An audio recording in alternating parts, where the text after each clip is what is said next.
Welcome to Nothing Less Than Extraordinary, and an amazing podcast dedicated to ordinary people like you and I that have done extraordinary things in our life.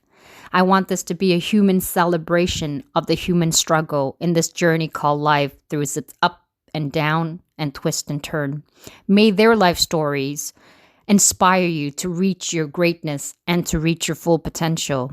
It is going to be a lot of fun, lighthearted, and raw in all its form. We will cover topics such as love, depression, divorce, parenting, woman in business, anxiety, addiction, self-love, forgiveness, and so many more. I am super thrilled and honored to have you here.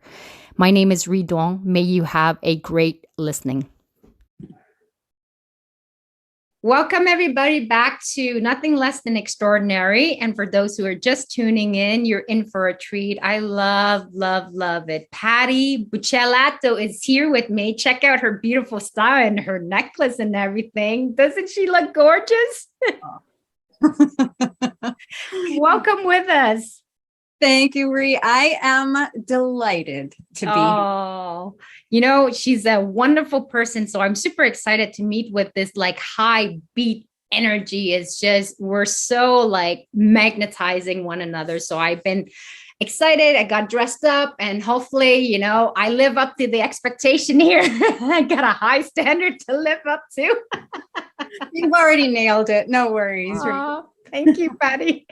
So today's topic, it's called Audacious Style, Rule-Defying Choice for Breakthrough of Personal Success. So really for all you women out there, we're going to be covering some juicy topic today. I am super thrilled. I want to be able to introduce Patty as well. She's since 1993. That's going quite a bit back. She's a style reboot coach, and we're going to dive into what that is, how she got into that career. I want to highlight her personal life story and how she became so passionate about this topic and helping women regain back their confidence and feeling good and getting the success that they are so deserved of. Yes. So Patty, tell me a little bit how you got into that. And, because you have so many companies and business and people that you work with. Yeah. So I need to begin by saying I started when I was age 12. Wow. 1993. I mean, I've got to say something about that, right? Otherwise, that's really dating me. No, seriously, I was an adult, but it's something that has been an organic process for me getting to work in the business as I do now. Yeah.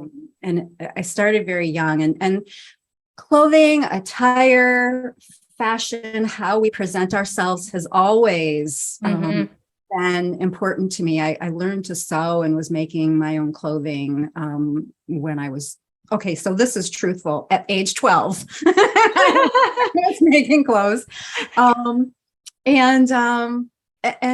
when I was in college, I did have an undergraduate degree in fashion merchandising. And at that time, I was the one when other students on the same dorm floor were getting ready to go out on Saturday night. It was like, oh, Patty, help me pick out something to do. So, it's just something that, and so many times we think, can we make a living doing love? Yes. And it took me a few years to discover that, yes, we can. Wow, that is so encouraging to hear.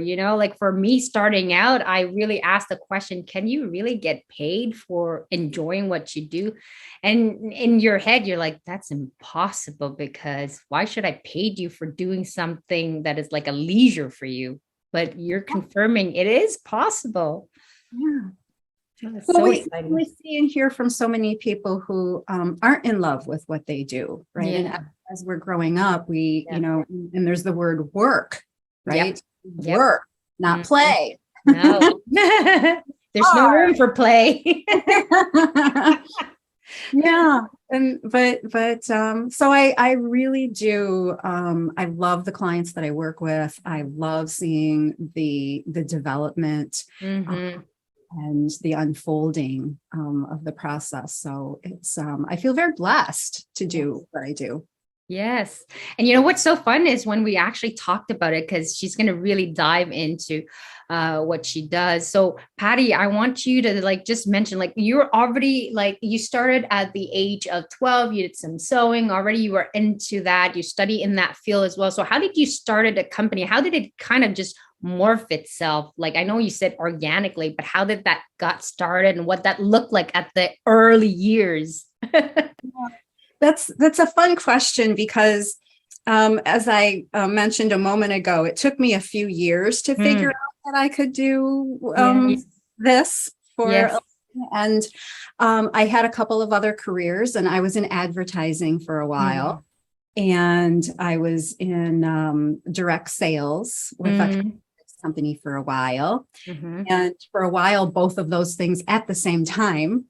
And I can remember sitting one day at the little tiny table I had in my little apartment early on in my career, and I was writing down on a yellow legal pad what this service would look like that I would, and it was very much it was inspired by those dorm room visits I would make, and I drafted what this service would look like if I would go into women's homes and provide style consults and help them with their closet and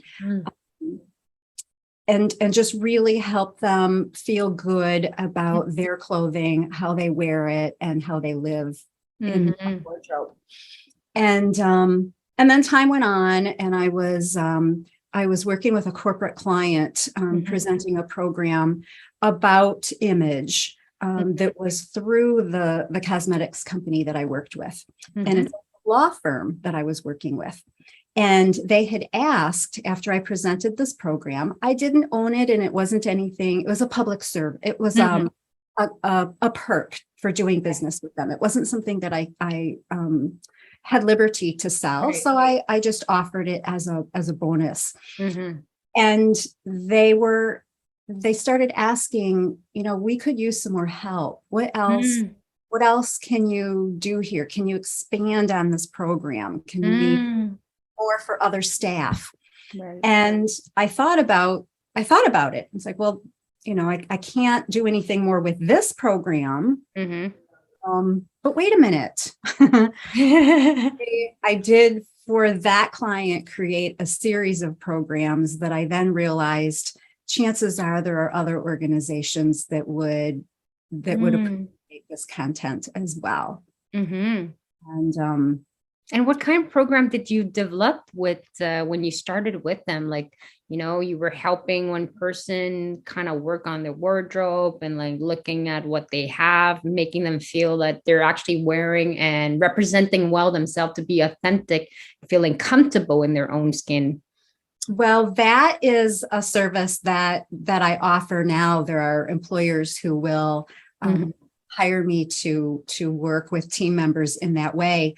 And it's a gift to that team member to have, what is a service that, they maybe hadn't considered for themselves before. But in those early days, I was doing group workshops on professionalism in the workplace. And it was at the time when I'm going to date myself. It is when business casual was new in the workplace, and a lot of organizations were struggling with their teams, like how do we do this casual and come across professionally to our clients. And so those early programs were group presentations around that topic precisely.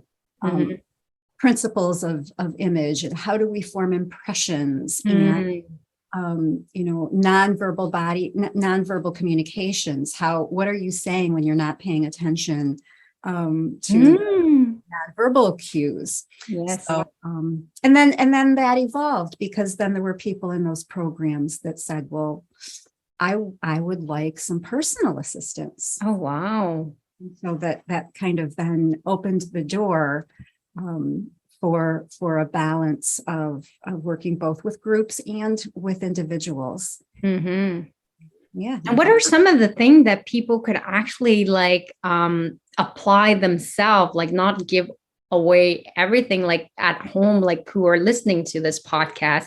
What are like how we present ourselves, or how the clothing can actually speak on its own? Like I think we talked about it when my mom told me, and I was much younger. I didn't really believe that clothing should speak for herself. I thought personality should speaks for itself. And she made it clear to me, which I come to understand, that even though you might be a really good person, have the biggest heart possible, and have all these amazing ideas and generosity, but if you dress that doesn't translate it where somebody can really understand or perceive you, because we all have eyes, we make judgment, and it's not like in order for people to go deeper, they gotta see that they want to discover you.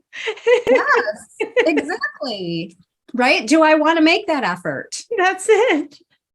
When we're interacting with one another, we're making a lot of, as you said, we're making judgments, and even if we may feel, well, I'm not a judgmental person. No, me neither.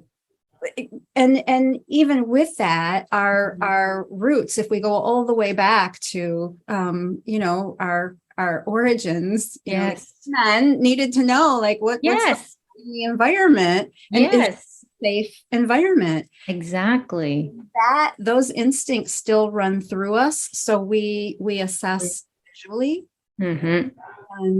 and science has shown us that no less than 60% of our communication is nonverbal. Mm-hmm. Mm-hmm. So if what we initially see Mm-hmm. feel comfortable or in alignment, Yeah. or something, Mm-hmm. with. I'll often talk about speaking the same language as your listener when, for instance, in the business environment, so that doors are open for building rapport. Mm-hmm. Mm-hmm. It takes a little time to get to know the other person, and Mm-hmm. make sure that the initial appearance is welcoming, and Yes. the opportunity to get to know us better. Mm-hmm. Mm-hmm. Absolutely. Because like you said, our ancestor way, way, way back, I mean, it's still genetically in our genes. That's how we understand, and we need to feel that it's safe to want to approach somebody. So if you come across as a little bit scary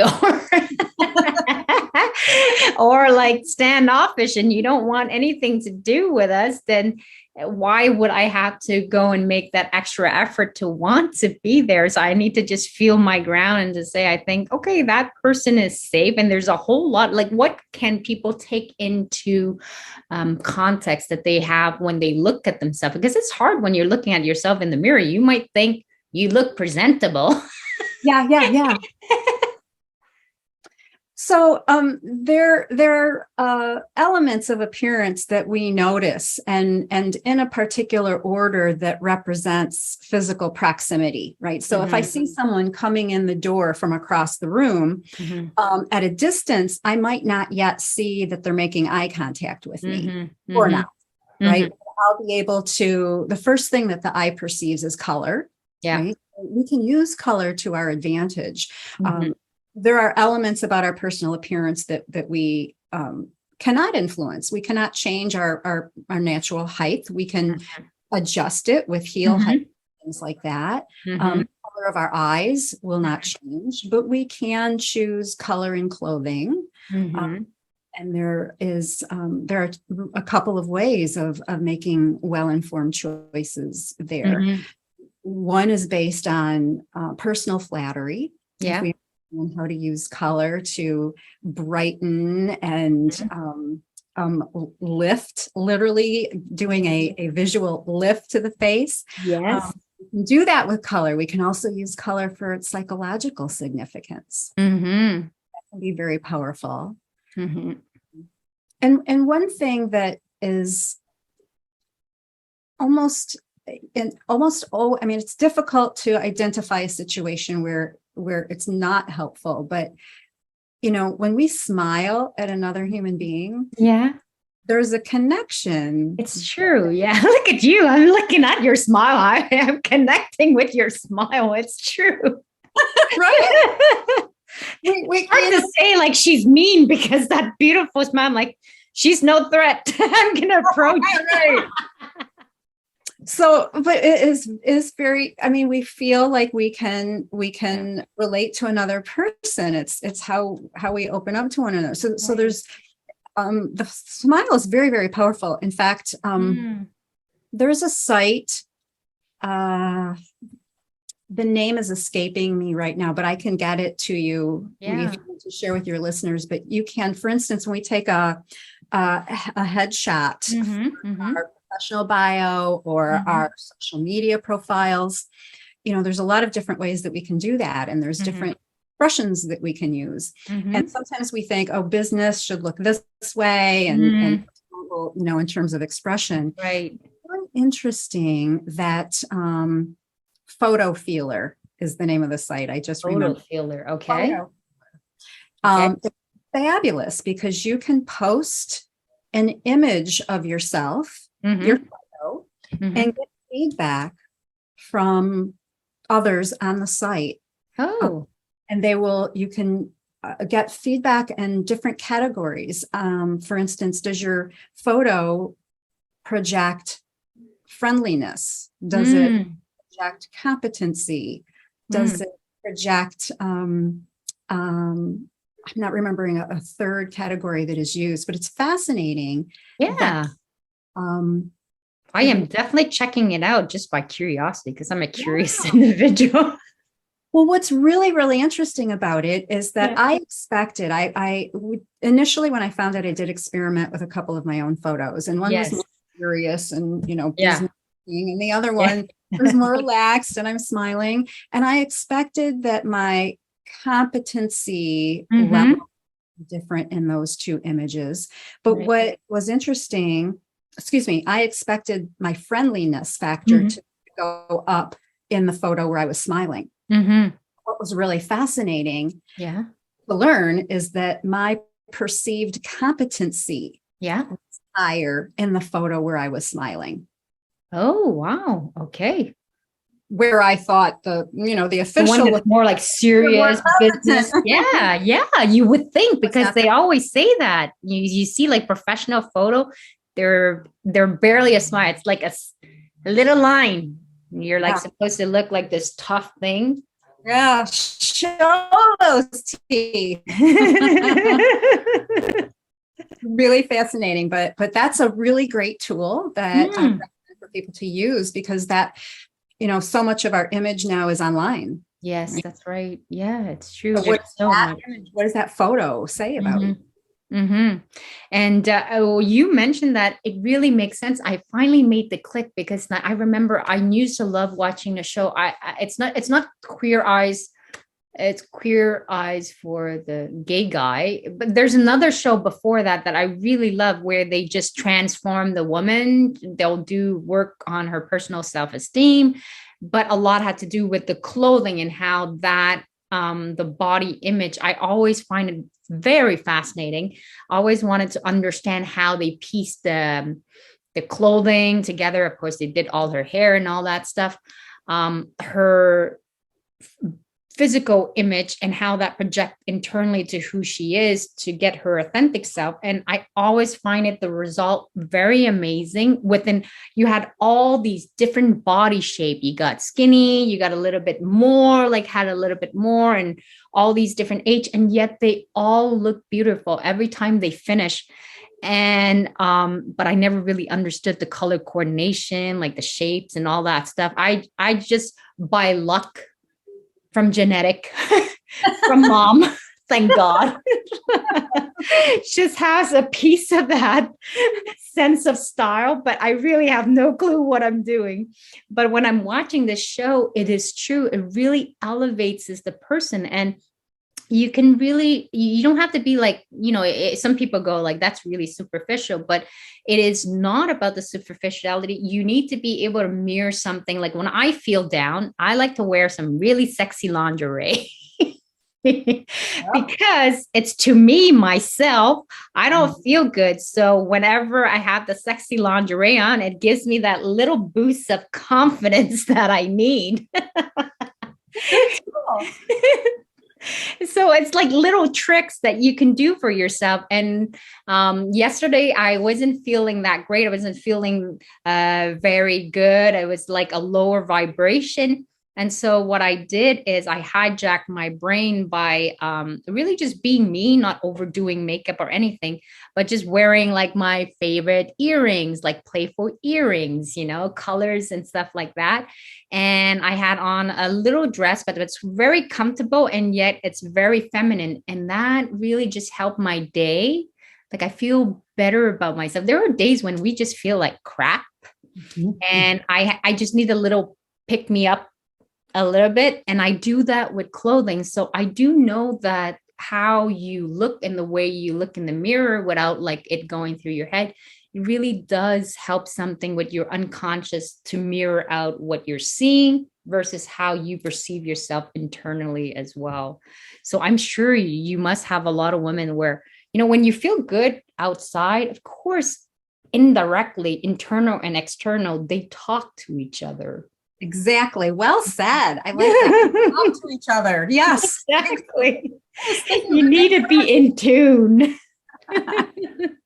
So what kind of result do you get, Patty, like with women? I'm sure they must come and they must be so grateful because a lot of us, I find with a lot of women, like I have clients as well. Quite a few of my clients is they get married, has children, kind of let go of themselves a little bit and got comfortable and, wearing joggy pants and don't do their hair and they starts to feel worse and worse and worse about themselves. And that's hard to watch, but we all get trapped into this thing. So is there anything that we could, suggestion that you could maybe share with them?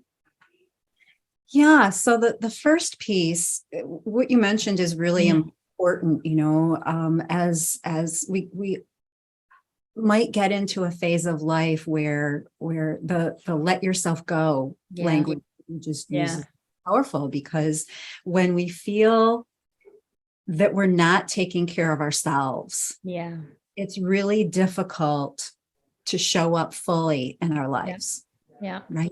It's kind of like, the airplane analogy, put your oxygen mask on first, because I have worked with so many women that, they hit that point and it might be a gradual journey downward, right? It's like where it's not even noticeable. First, they don't have time for this. And then they're focusing energy over here. And all of a sudden, they'll wake up one day and realize, and I've heard this so many times where my client has said to me, I've been doing everything for everyone else. And I look in the mirror, I don't like what I see. And I understand that I haven't been tending to myself. And now I don't know what to do or where to start. Exactly. It's overwhelming.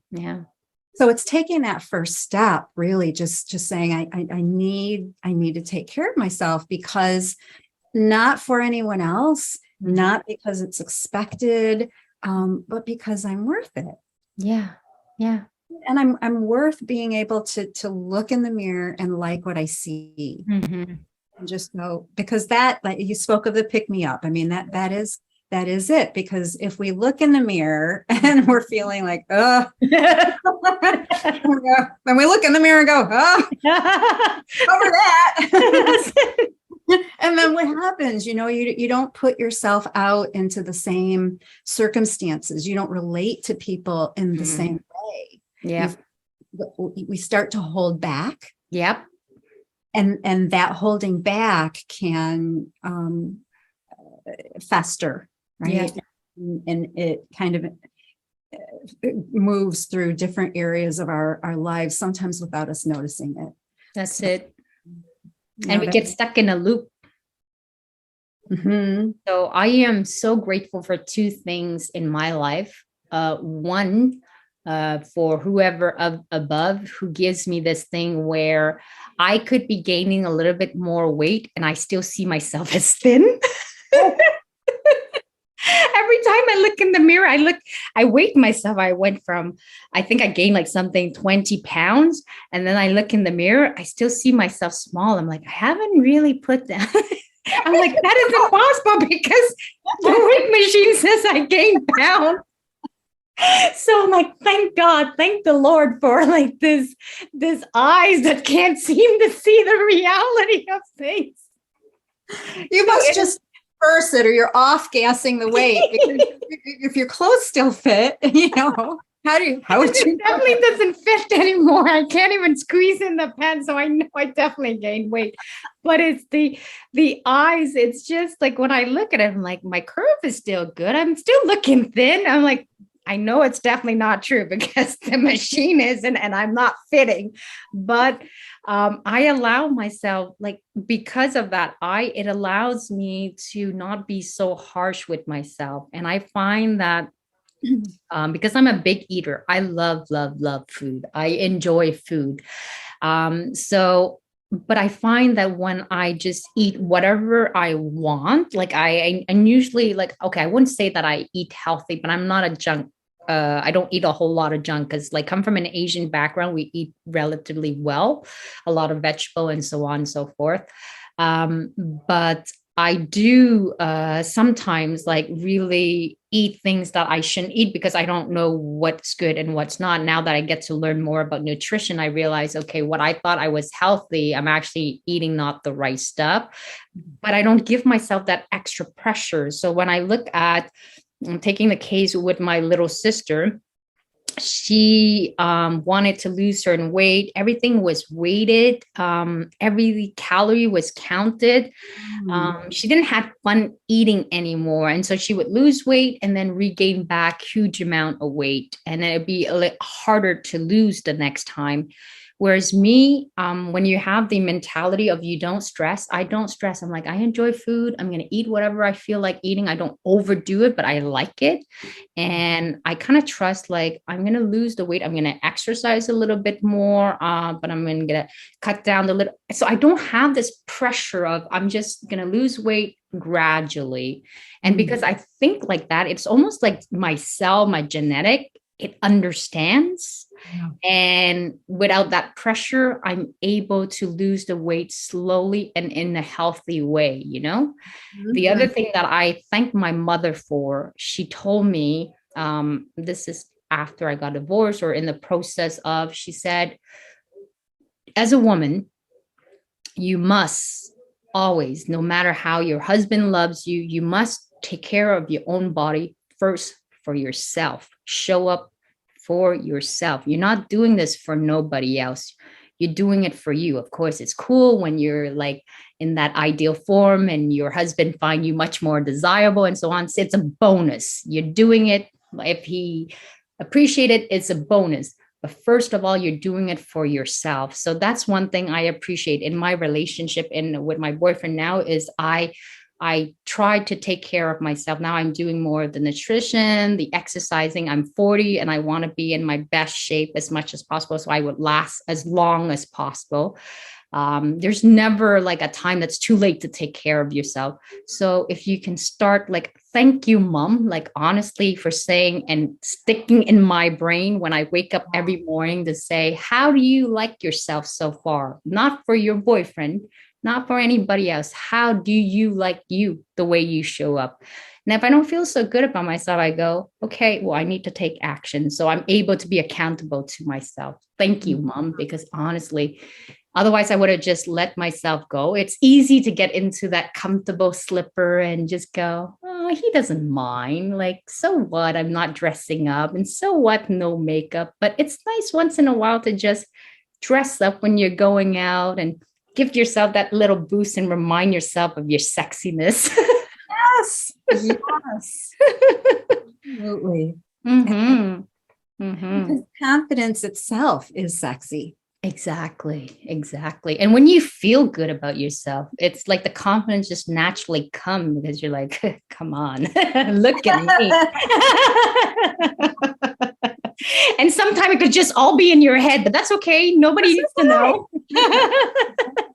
We could fool ourselves. We might be able to fool somebody else too, right? Who says you can be good to whose standard? So long as your standard, you're all good. Yep. And I find that's very, very important because it also relate well to sport. I remember, and the way I relate to life is I relate a lot with regards to sport. Like I play soccer or I play any kind of sport. In my head, I think I'm the best.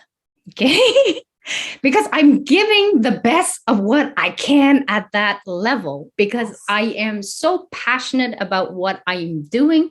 For example, when I play soccer, I know I'm not the best at the thing, but in my head, I'm giving it everything that I got, and the determination to excel and to get better gives me this boost of confidence. And that little boost of, you know, how sometimes people are good at what they do and it almost comes across as a little level of arrogance. You need a little of that, not too much, because I'm not preaching for arrogance, but just a little bit, because it helps to carry you to where you need to go to the next level.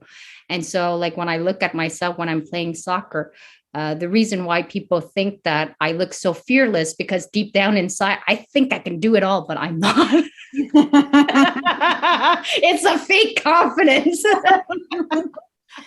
And it gets the job done, right? It gets the job done. That's the most important. So that's where I'm trying to get at. Is so long as it gets the job done, that's all that matters. Yes. Yeah. Well, and when it comes to style, I mean, that's the other thing, you know yourself, and you're going from within for that confidence. And, we're so often told, by the fashion world, what the ideal appearance is, how we should look and what we should wear. And one of the things that's really empowering is when a woman understands her own body's architecture, she can dress for that. Yeah. Then the season's fashion dictates. Right? Well, I know my shape, and I know the shapes of clothing, the silhouettes of the garments that mirror that. Far more comfortable way to dress than trying to contort the body into an ideal silhouette that is not in harmony with who we really are. And that kind of knowledge, that kind of information is in itself a confidence builder. Because when we know the choices are easy, when we know what suits us and what puts us in our best light. Whereas sometimes if we follow, follow the fashion guidance, we might feel like we're shopping in our daughter's or our granddaughter's closet. Not really feeling like that doesn't relate to me at all. Yes. Right? Difficult to try to do that. But when you know yourself, it's an entirely different game. It's a different process, a different journey. Absolutely. You trigger something that I remember. I remember somebody picking out this beautiful outfit for me.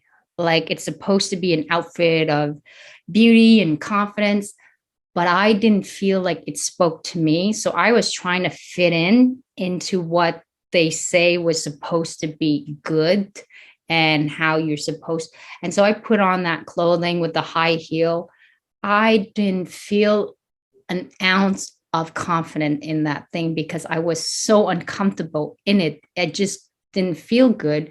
So versus who I am now, when I start to embrace I like a little bit of comfort and a little color and a little playfulness, because that's how I am. And so wearing something that maybe the dress that I have now wasn't like, it's probably was a 20 to something that was a 100, but because I felt so comfortable in it, it naturally just carry out the confidence. So you want to be mindful of that. Something could be extremely seen by other people as like great, but if you can't carry it, if you don't feel good in it, you won't look that confident. It will feel awkward. Yes, yes, yes. And there is a lot to be said for comfort of being in alignment. Yes. Yes. And this is Exactly. and I explain that kind of qualify that because it's not comfort like I'll throw on a pair of joggers and Yeah. a hoodie and that's comfortable, but Mhm. comfort can look amazing. Yes, really. Comfort. There's some people who can really carry it very well because it matches with their authenticity.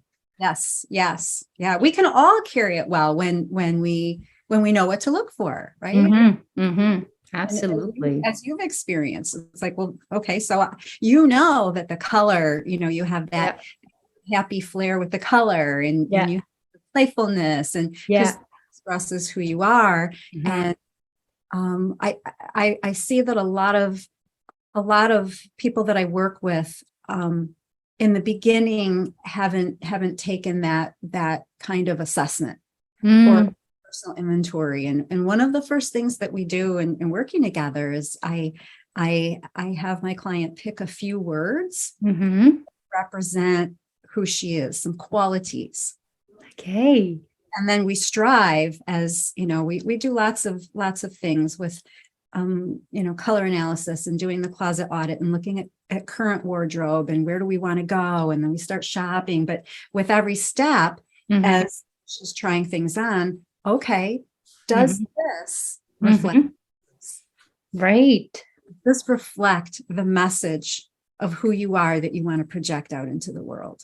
Mhm. Mhm. There's always the ability to tweak, make adjustments. Yeah. Maybe the garments are fabulous and the comfort, and maybe we hit on one word, but a couple of the qualities she wants to Mhm. try aren't there. Well, let's talk about the color. Let's talk about accessories. Like, how do we bring it in so when you show Mhm. you, That's right? it. That's it. Exactly. And I find that I try to do like my sister can wear black very well. I try wearing black. It depends. I don't do well black. One time I tried to because my sister has a very good style. Like her style is actually better than mine. I am okay with my style. Like I don't. She's very much more fancy and stuff like that. I could be fancy, but more playful and more like down to earth type thing. So I assume what my style is, and I'm okay with that. So one time I was trying to fit into her style, and she wears a lot of black, and black could be very powerful as well, very classy. And I put on this black outfit that she gave me that she's like, oh, this is going to be so beautiful. So I put on the black outfit dress and I looked like I was about to go to a funeral. It just, all of the, all of the positive just snapped out on my face. She's like, God, I never seen anybody wear the black color look so dead. And I looked at myself in the mirror and I was like, really? Because how could you go wrong with black? Because black normally kind of complement the contour of your body and everything. And I look in the mirror, I'm like, you're so right. I can't do these type of black. There was a particular type of black. I just couldn't do it. It was mind-boggling to see how one color could really take away. And then I put back like a dress with color, and she's like, "Okay, you're back again." Like, please Yeah, don't put any. yeah. It's so weird. Well, and it's interesting because that's one of those philosophies that we've been taught Mm-hmm. through the fashion communication, right? Yeah. That black is sophisticated and Yeah. black is elegant and black Mm-hmm. is slimming. And the truth is, any deep color, any darker color is slimming, right? Mm-hmm. Mm-hmm. There are very few complexions Yeah. that are flattered Yeah. by black. And Oh, wow. Okay. there's certain skin tones and contrast levels that look absolutely lovely in black, and many of us, as you described, Mm-hmm. I can't wear black; it drain the life right out of me. Consensually. Oh. So that too is one of those as we understand our own individual design pattern Mm-hmm. better, then Yeah. we can make those informed choices. more easily, right? Without scare, looking in the mirror going, oh my gosh, what happened? But that is a telltale sign that that is not a color, for whether it's black or any other color. Look in the mirror and go, oh, we've, been under the weather a little. And it just, so for those who are sitting at home and wondering, I want to change my wardrobe, making fun and stuff, where can they start? So I am a huge proponent of color and having color that flatters and understanding how to do that and how to incorporate it into one's wardrobe, and knowing that the flattering colors can be used on every level: clothing, accessories, and eye care.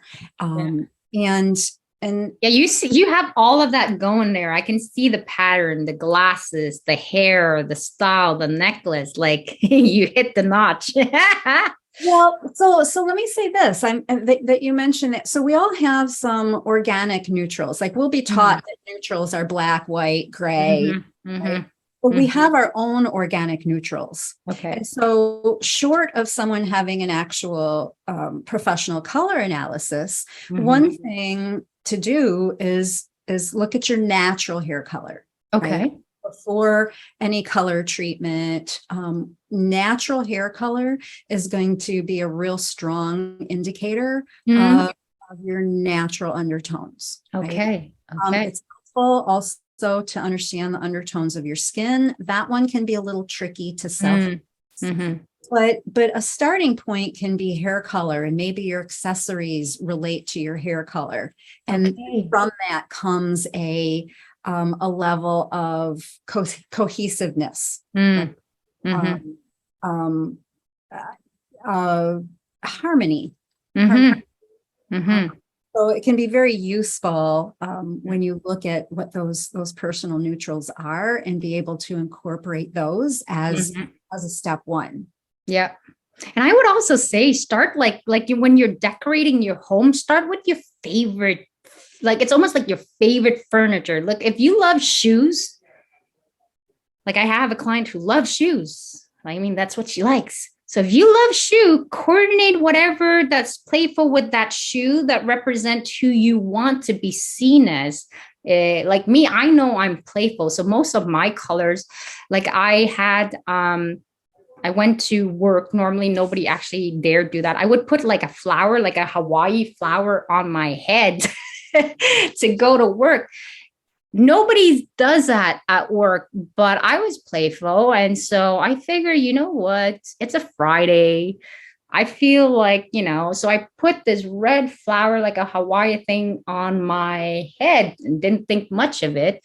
And I went to work, and every single person that meets me, they're like, wow, that looks really good on you. And like, it's amazing that you have the courage or the audacity to even wear that flower in your hair. I'm like, I don't know, it's Friday. I love flowers. But it resonated so well with my person that people saw it and found it refreshing. And from that moment on, I realized you just got to find what is it that you enjoy and just have fun with it. So start with one thing, like, when you're decorated, start with one thing that you really like. If you have a favorite dress that you love, then play with it, match it up with the hair colors and whatnot. And maybe you need a little bit of researching up. Definitely contact Patty.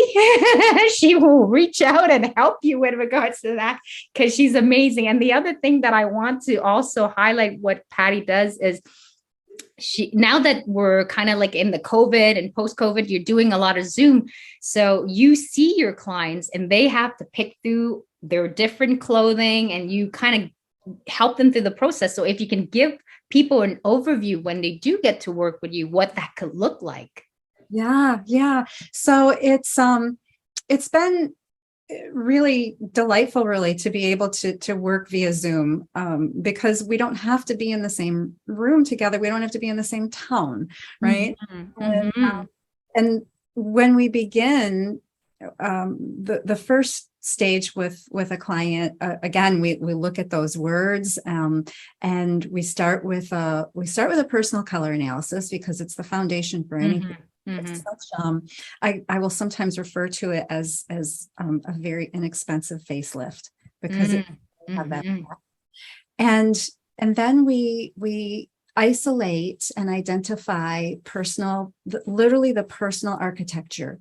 What is your body silhouette, so that you know what shapes of clothing to choose to be at comfort and ease and flatter the body at any size, right? Because it's not about that. It's dressing for the shape, not the size or the age. And we look at facial features and what are ideal shapes, and how do we reflect and mirror that with accessories and things that surround the face, and what are the fabrics that make you feel good and attractive, and we look at those individual elements and bring them into a plan, really. Like, okay, so what does this look like in a wardrobe?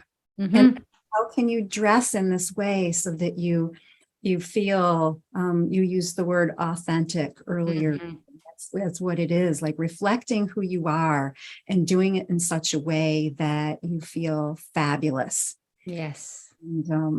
And we do a closet audit because we look at what already exists in there. It's supportive. Because very often we're in, when a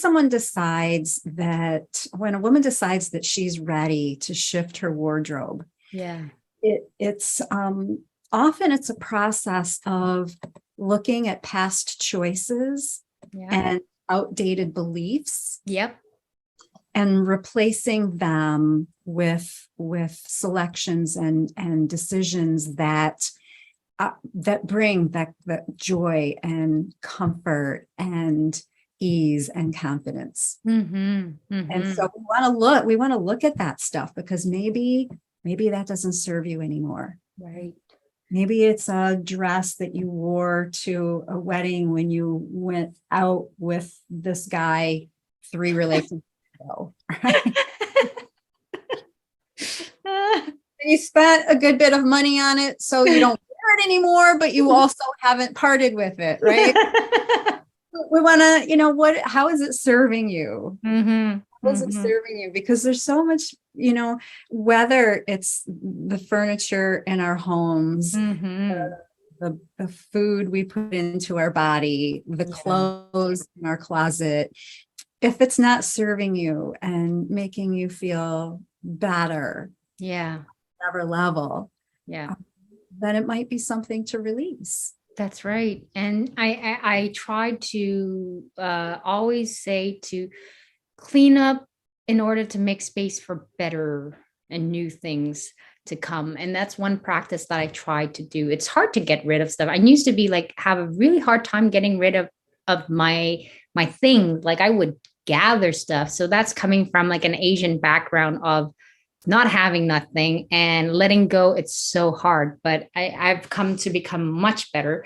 But I always remind myself, in order to have something new and better, I must do a cleanup of my wardrobe or in the homes or pictures.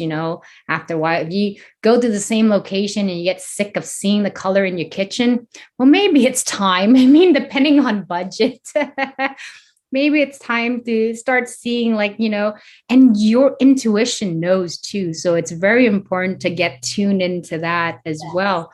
And I find that when we learn to make room for stuff, I forgot what there was an episode on Netflix. She's a Japanese lady. I forgot her name. She goes into the home and she helps in terms of organizing the home. And one of the things that she does was to say thank you to all of the clothing, especially for women. There's there's one lady, she had just piles and piles of clothing on the bed. But she never gets to go through them. And there was still so many tags still on those clothing. And so what she did was, I always do that with my clothing now, is I take it and I go, does it give me the I'm feeling like, oh, yes. So I keep those one. And the one that I still like, but don't wear very often, I say, thank you for serving me while I had you. And here it's going to go to somebody else that's going to match their skin tone. They're going to appreciate it more. So making room for those things allow much more abundance into your own life. Absolutely. On every level. On every Mm-hmm. level. We might do it just in the closet. Yeah. And in our minds, Yeah. we believe that we're making room for new clothing pieces. But then what happens is energetically we're able to attract all kinds of other goodness in other areas of our lives as well. Absolutely. It's become now a process that I enjoy. Yeah. Yeah, it's fun. I also want to give you the rooms and highlight because we're coming close to that 1 hour of any new workshops, training, things that you might have coming up that it's worth sharing. I want people to know about it, Patty, and so that they can get educated and connect with you. And I'm going to share all of your links and stuff once we post it. So do you have anything that's coming up soon and how do they can reach you and whatnot? Yeah, I am enrolling right now for September starts for new one clients in my program called 90 Days to Sensational Style. Ooh, I love that. It is that adventure of discovering all of those personal elements of style and how to carry that forward. And we work one-on-one via Zoom, Yes. and it's highly personalized and custom from point A to point, from A to Z, the whole process. Mm-hmm. And it is a discovery, a personal discovery where my clients come out on the other side, understanding themselves, understanding their preferences, and feeling confident about being able to make choices for their own wardrobe better than any stylist or sales member on the shopping floor of their favorite book, because it's all about them. So that I am enrolling clients for that at this time. And if someone is interested in that, they can go to my site, rebootyourstyle.com. I like And it. and also I do and I have a gift for your audience. Oh, Want me to yay. share that at this time? Yes, please. Yes. Okay. It's so exciting. Well, I am offering to your audience my free mini course, and it is called Bust Your Style Rut. And Wow. it is available at bustyourstylrut.com. Mm-hmm. It includes, there's a video training by me and a companion ebook. And it is taking that first step Yes. on the path of being able to make focused and decisive choices for personal wardrobe. So there's Wow. in there, but that's a fun share. That is a lot of fun and so exciting. Well, thank you for that. I'm sure people are going to be signing up, especially us women. We need any kind of help possible. So I want them to feel good about themselves. To all of the women and the beautiful mothers out there that are feeling a little bit of, I know what you guys go through. So here is the opportunity to connect with Patty and just start to redefine who you are and reconnecting with your person again and refining your identity and that beautiful woman you used to be before you had the children and the husband. Really, at any life stage change, you have that opportunity to look in the mirror and go, is this who I am in this moment? Exactly. And what we had mentioned too is that when you get to a certain age as well, like it gets really hard. How do you dress age appropriate? You still want to look good, but you want to look like in the body and the style that is you at that period in time. And I still find like there are beautiful, gorgeous women at the age of 50 and 60 who does it so well where you're looking at them going, my God, they got it all together. I want to look like that. Yes. Yes. And that is attainable. That is Mhm. attainable. Exactly. I Mhm. want to thank you so much, Patty, for being with me today and for sharing these amazing secrets and just learning about ourselves and really getting in touch with who we are and our femininity. I want you to leave with the last quote that has served you well in your life or things that you follow by that can leave some inspiration to the audience. Yeah. My favorite is peace is when time doesn't matter as it passes by, Mm, right? When we're in that really yeah. in the moment. Some people will say in the zone, depending on Yeah. what you're doing, but when you don't notice, if you're doing something you love, whether it's in your work or in your play, if you're in that space where you just don't Mhm. notice the passage of time, Yeah. it doesn't get any better than that. It's so true. And that's like the time that we spent together. I had such a fun time. And it's just a little capsule. Can you imagine diving in? It was like, wow, it must be so rewarding doing your job and so life-changing for most of those who really truly need it.